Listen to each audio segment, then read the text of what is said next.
अक्सर जब नेपोलियन की बात आती है, अभी रिसेंटली एक नेपोलियन पे मूवी भी बनी। हाँ, बहुत सारे myth and misconception about Napoleon हैं लोगों के दिमाग में, जहाँ पे नेपोलियन की डेथ को लेकर भी एक बहुत बड़ी कंट्रोवर्सी आती है। उस पे रेडिएशन साइंटिस्ट भी अपना पक्ष रखते हैं कहीं ना कहीं।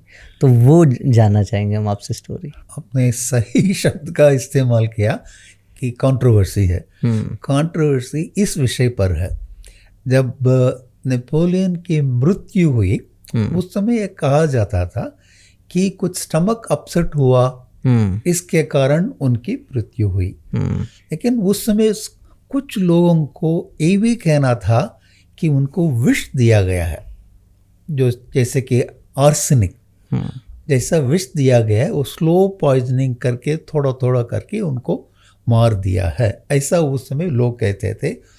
वो एक ही मेथड था उस समय पता करने का, उनके सर के बाल काट कर चेक किए थे, क्योंकि आर्सेनिक जब भी स्टमक के अंदर जाता है सीधा ब्रेन तक पहुंचता है, इसलिए उसका एक हिस्सा हेयर तक पहुंच जाता है, माइक्रोग्राम और उससे भी कम वो तक पहुंच जाता है। लेकिन उस समय उनको कुछ प्रूफ नहीं मिला।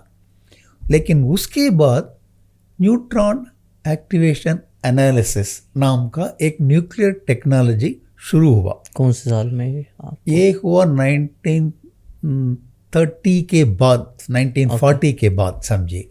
सो उस समय क्या था, न्यूट्रॉन जो चीज़ है, जो हर न्यूक्लियस में, हर एटम में अगर किसी चीज़ पर लग जाता है और वो चीज़ उसे पकड़ता है, कैप्चर करता है, तो वो चीज़ जो है रेडियो एक्टिव पदार्थ बन जाता है। जो शुरू में रेडियो एक्टिव नहीं था, न्यूट्रॉन ऑब्जर्व करने के बाद रेडियो एक्टिव बनने का चांस है। कई चीज़ों में ये विषय चल रहा है। तो उन्होंने क्या किया, नेपोलियन के हेयर को देख के, उनके बालों को लेकर उनको न्यूट्रॉन डोज दिया और उसमें से कुछ रेडिएशन आने लगा। पहले रेडिएशन था ही नहीं, अभी रेडिएशन आने लगा। तो रेडिएशन कहाँ से आ रहा, वो मेजर करके देखा, वो जो रेडिएशन था that can come only from arsenic, arsenic से ही वो रेडिएशन आता है। और रेडिएशन की एनर्जी देखकर बता सकते हैं कहाँ से आ रहा है। ये रेडिएशन एनर्जी जो it is like a visiting card, अच्छा है ये रेडिएशन इतना आ रहा है, तो आर्सेनिक अंदर था, पहले दिखाई नहीं दिया, अभी वो अपने को रिवील कर रहा। तो ऐसे रिसर्च करके रिपोर्ट दिया, इसे भी कई लोग एक्सेप्ट नहीं कर रहे हैं। इसलिए आपने सही कहा, कंट्रोवर्सी है इसमें। नेपोलियन की मृत्यु एक बात है, लेकिन इससे ज़्यादा इम्पोर्टेंट बात यह है कि न्यूट्रॉन एक्टिवेशन एनालिसिस जो टेक्नोलॉजी है, इसे क्रिमिनोलॉजी में, क्रिमिनल इन्वेस्टिगेशन में हम यूज़ कर सकते हैं। कैसे?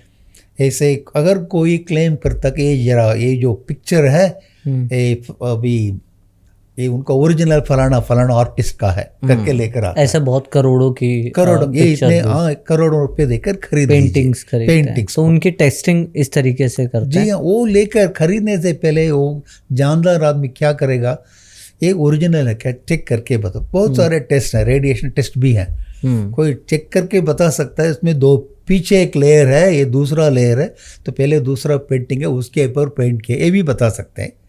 अल्फा रेडिएशन करे तो बाहर तक नहीं आता है, कुछ लो बीटा एनर्जी दिया तो बाहर आता नहीं, आना चाहिए, मतलब एक 2 लेयर है। सो ऐसे पता कर सकते हैं। हर मटेरियल रेडिएशन के साथ अलग रिएक्ट करता है, अलग अलग उसका अपना वाइब्रेशन कार्ड अलग है। ओके, वो अलग होता है। उस समय जो कह रहे हैं कि फलाना समय पर पेंटिंग हुआ था, उस समय मटेरियल को यूज नहीं करते थे पेंटिंग में।